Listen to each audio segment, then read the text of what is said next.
solution de Dieu, c'est l'agneau. La solution de Dieu, c'est l'agneau.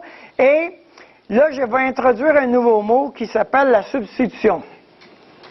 Maintenant, la substitution dans la Bible, c'est à peu près comme la Trinité, la doctrine de la Trinité. Si tu cherches le mot Trinité dans la Bible, tu ne le trouveras pas. Pourtant, elle est là partout, dans toute la Bible, la Trinité. La substitution, si tu cherches le mot substitution dans la Bible, tu ne le trouveras pas non plus. Pourtant, il est là à travers toute la Bible. OK? Donc, ça, c'est important de comprendre ça. Et là, ce qu'on est en train de dire, c'est ceci. La substitution, OK, est une description de l'œuvre de Dieu. On a dit que la rédemption veut dire payer pour. Mais vous avez d'autres mots dans la Bible. Le mot expiation, c'est-à-dire subir une peine équivalente à la faute commise. On l'a encore aujourd'hui. Quelqu'un qui a fait 5 ans de prison et qui est libéré, on va dire qu'il a expié sa faute. Il a expié son crime. Autrement dit, il a payé la peine équivalente à son crime. Voyez-vous? Le mot propitiation, qui est un mot beaucoup plus rare dans notre société, c'est rendre favorable, propicier, rendre propice. Donc, de rendre favorable. Et substitution, prendre la place de. Prendre la place de. Donc, là, maintenant, ce que je suis en train de dire, c'est bien important. Le principe de salut, il y a la rédemption, la l'expiation, la propitiation, explique toutes sortes d'aspects du salut, mais la substitution est le principe maître qui court à travers toute la parole de Dieu. Donc, on introduit la substitution, et là, et vous allez me dire, Daniel, tu es déjà dans Lévitique, on vient de passer de Genèse 3, puis on arrive dans Lévitique. Oui, parce que moi, je vous donne le modèle de base. Donc, on peut revenir aux habits de peau pour la substitution. On peut revenir avec le sacrifice d'Isaac avec Abraham pour la substitution. On peut revenir avec les sacrifices de Noé pour la substitution. Voyez-vous? On peut, mais le modèle de base, OK? C'est Lévitique chapitre 1, verset 4 qui nous le donne, qui nous dit. Alors, tournez avec moi dans Lévitique chapitre. C'est juste avant Deutéronome.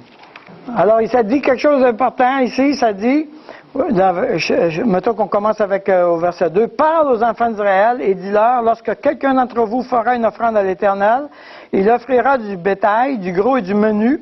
Si son offrande est un holocauste de gros bétail, il offrira un mâle sans défaut. Il l'offrira à l'entrée de la tente d'assignation devant l'Éternel pour obtenir sa faveur. Il posera sa main sur la tête de l'holocauste qui sera agréé de l'Éternel pour lui servir d'expiation. » Et là, le rituel, c'était l'adorateur venait, il mettait les mains sur l'agneau, puis il disait, cet agneau-là meurt à ma place.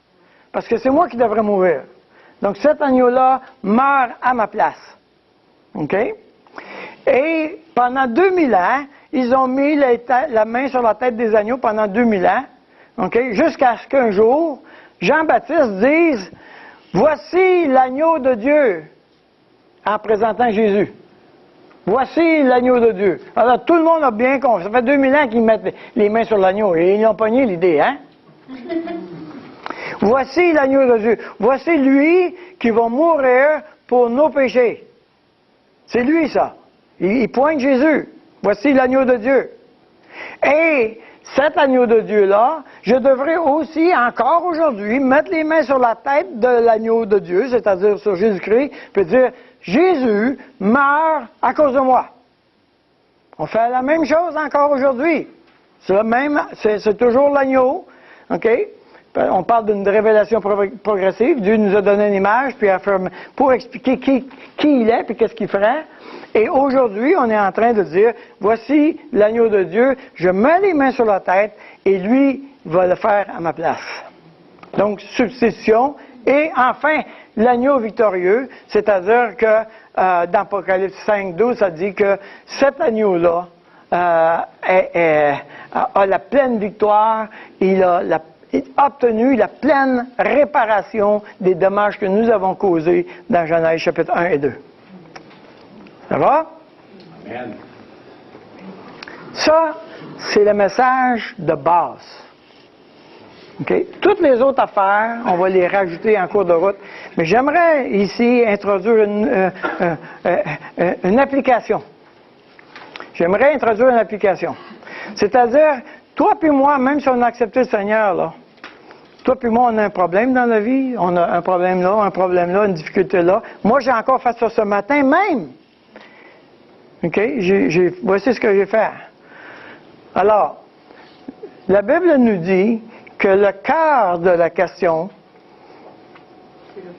était le pardon. Le pardon est le cœur de l'œuvre de Jésus-Christ. Quand on a demandé à Jésus pourquoi tu es venu sur la terre, il dit, je suis venu pour payer pour les hommes. Je suis venu pour pardonner les hommes. Moi, je dois pardonner aux hommes et les hommes doivent apprendre à se pardonner entre eux. Franchement, parle-moi d'un problème, puis je vais identifier où est-ce que tu dois pardonner. C'est bizarre, hein? C'est vraiment bizarre. Mais presque toujours, il y a une question de pardon qui est en route en arrière. Presque toujours. Les problèmes de couple, ça, c'est 100%. Il faut qu'il pardonne à l'autre. OK? Presque toujours, il y a une question de pardon en arrière. C'est que quand Dieu a identifié qu'il y avait des difficultés au niveau des êtres humains et de la difficulté dans le monde, il a dit, le pardon est au cœur de la question. Et c'est de ça qu'il est venu traiter. Donc, il faut le prendre très au sérieux. Il faut que le mot pardon, là, il soit très haut sur ma pile de dossiers, là. En fait, maintenant, la substitution est au cœur du pardon. Dans le processus du pardon, c'est l'offensé qui paye la faute de l'autre. OK? Dans le processus du pardon, c'est l'offensé qui paye la faute de l'autre. Quand Dieu dit, il m'en vient vous pardonner, pourquoi qu'il dit, moi je vais vous pardonner? Parce que c'est lui qui est l'offensé. Moi, je peux pas pardonner à Yves pour la faute qu'il a faite à Michel. Je peux pas faire ça, moi. Je peux pas dire à Yves, je te pardonne. C'est Michel, il faut qu'il pardonne à Yves. Non? Nous avons offensé Dieu. C'est Dieu qui doit pardonner. C'est Dieu qui doit porter la faute pour pardonner. C'est lui qui doit payer pour. Maintenant, là, ça introduit quelque chose de majeur. Si Dieu a considéré que le cœur de la question était le pardon et pour pardonner, il fallait qu'il porte sur lui la faute de l'autre, il introduit une manière de vivre. Maintenant, je vais continuellement marcher avec la pensée que toi, tu me fais du tort, toi, j'ai de la misère à te blairer, toi, j'ai de la misère à entendre ton discours, puis je vais porter le poids que tu me mets dans ma vie par amour pour toi. OK, je répète celle-là.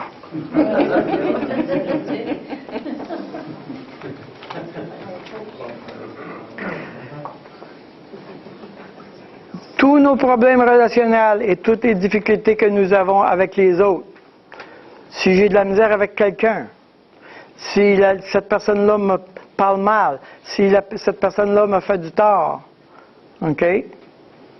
Si cette personne-là m'offense, je choisis sacrificiellement et intentionnellement de porter son péché pour que cette personne-là ait la vie.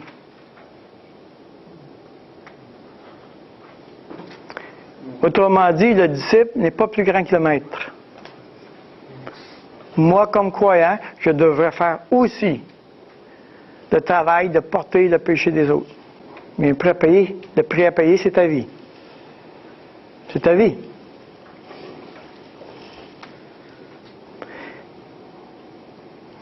On est au cœur du message de la parole de Dieu, là. On est au cœur de l'Évangile. L'Évangile, c'est la foi, la confiance en la personne et l'œuvre de Jésus-Christ. C'est la confiance que ce que Christ a fait et la manière qu'il l'a fait, c'est la bonne manière de faire que je dois aussi entrer dedans. La substitution est le moyen de Dieu. Alors quand nous disons, tue-le à la croix, fais-le mourir à la croix, mets-le à la croix, donne la permission à Dieu, tout ça, toutes ces expressions-là qui ne sont pas dans la Bible, hein, tu ne trouveras pas l'expression « mets-le à la croix ». Tu ne trouveras pas ça. Mais ce sont des expressions qui sont en train de dire, le principe de substitution est que Dieu va le faire à ta place. C'est ça l'Évangile. L'Évangile, c'est que Dieu va le faire à ma place. Alors je dois prendre ce que je faisais et le donner à Dieu pour que lui le fasse. C'est quoi le problème? C'est quoi le problème de ne pas faire ça? Je ne sais pas qu'est-ce qu'il va. Si moi j'y le fais, là, il va faire ça, il va faire comment ça, lui-là, là? Il va-tu le faire correctement? Pas sûr.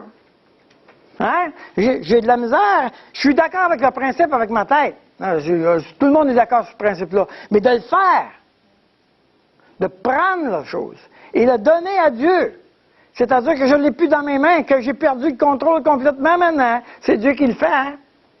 OK? Ça, là, c'est émotivement vraiment un défi.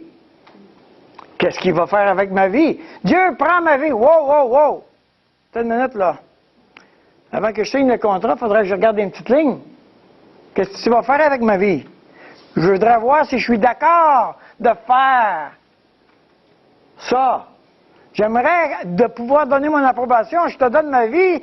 J'aimerais pouvoir d'avance donner mon approbation sur comment tu vas faire les choses. Dieu dit non, non, non, non. Signe en bas, puis moi j'écrirai après.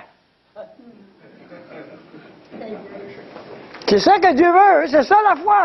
Hein? C'est ça la foi. Hein? Signe en bas, puis moi je remplirai le contrat après. Est-ce que je suis capable ou je suis prête à dire à Dieu, OK, la chute a été de déclarer, moi je sais comment faire les choses dans ma vie, et je vais les faire à ma manière. La résolution de la chute, c'est de dire, je cesse de faire les choses à ma manière, et maintenant, tout ce qui va arriver va être fait à la manière de Dieu, prends ma vie. Hein? C'est la contrepartie du péché, n'est-ce pas? C'est le cœur de la question.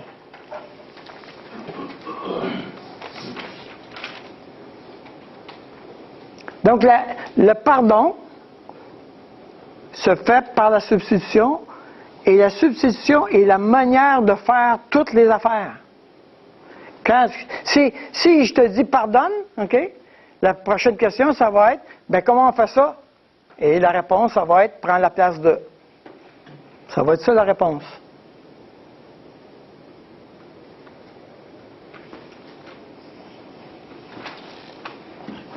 Ça va être ça la réponse.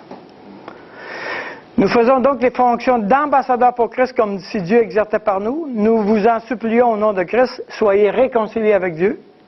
Celui qui n'a point connu le péché, il l'a fait devenir péché pour nous, afin que nous devenions en lui justice de Dieu. Voyez-vous?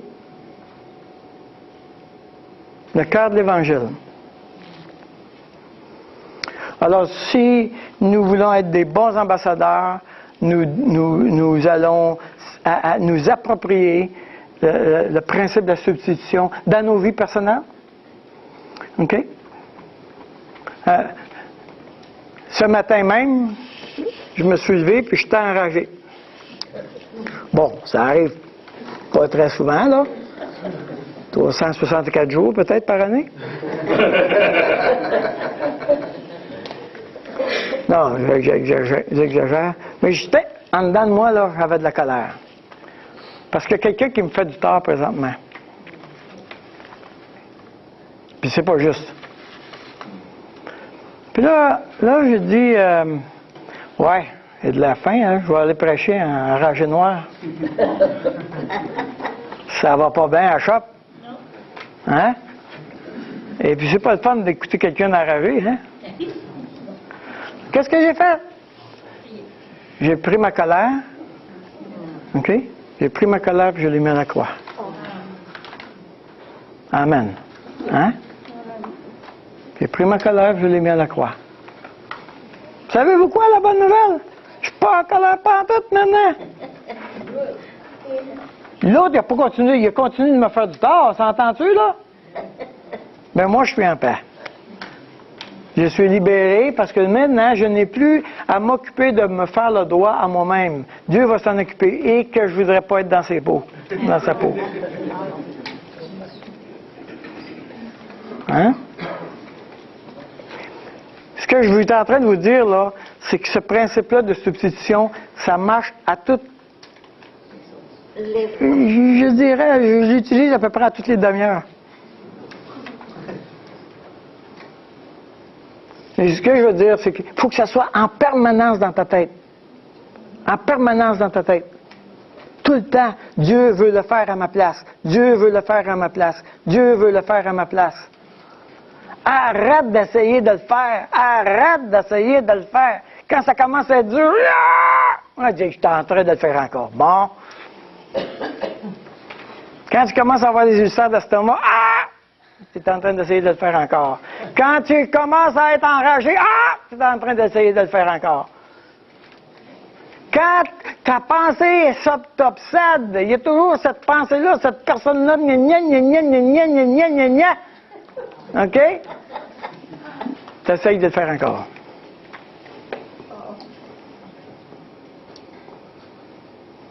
Notre tête, elle roule de choses qu'on essaye de faire nous-mêmes.